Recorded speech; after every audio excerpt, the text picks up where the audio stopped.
Thank you to Dan Schneider. Dan, we love you. Thank you so much, dude. Thank you, Nickelodeon. Thank you, Dan Schneider. It's hard to put into words what Dan has done for all of us. I want to thank Nickelodeon and Dan Schneider. He's the guy behind some of the greatest shows on Nickelodeon. His name is Dan Schneider.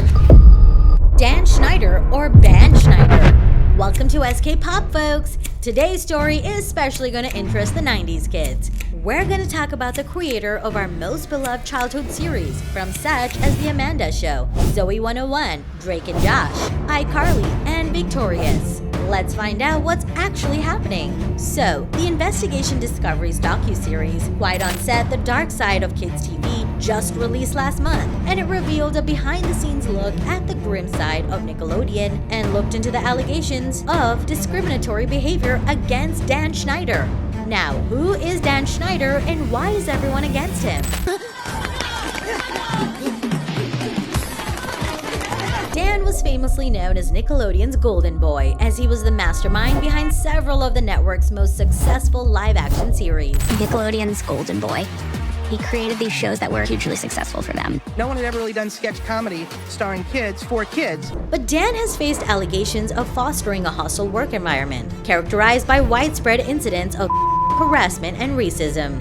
Many women who worked with him, including 2 writers and a costume designer, have openly shared about the recurring pattern behavior they witnessed on set. They claim that Schneider frequently insisted on receiving massages from women and even showed them. Dan was showing on his computer screen. Among the women who spoke out, Christy Stratton and Jenny Kilgan were the first female writers for The Amanda Show, who said they were asked to split a salary. Also, they spoke about being targets of inappropriate jokes and situations within a predominantly male writer's room.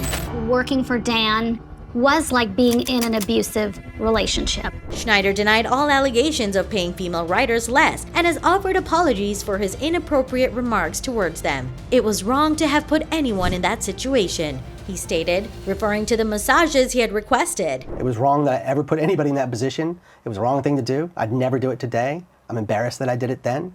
I apologize to anybody that I ever put in that situation. Dan parted ways with Nickelodeon in 2018 after these allegations. However, with the new documentary out, it sheds new light into Dan Schneider and the network. The documentary also examines Schneider's close interactions with young female actors on set, including his habit of frequently massaging child actors. There were many times that I saw Amanda sitting behind him, hugging him, or giving him like a neck massage or whatever. And his tendency to have them wear revealing costumes for the shows. Many employees featured in the documentary remark on Schneider's unpredictable and volatile nature, highlighting instances where he would berate and belittle people over their work.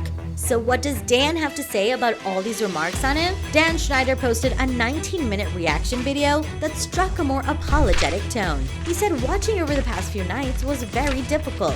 Me facing my past behaviors, some of which are embarrassing and that I regret. And I definitely owe some people a pretty strong apology." Watching over the past 2 nights was very difficult.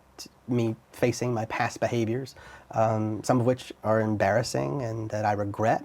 And I definitely owe some people a pretty strong apology. Schneider also broke down in tears while talking about Brian Peck's trial, who was accused of sexually assaulting Drake Bell, who was a child actor. And he said that it wasn't him who hired Peck. Brian Peck was not hired by you. No, I did not hire Brian Peck. What do you think, folks? Should we do another story on this Nickelodeon story? Let us know.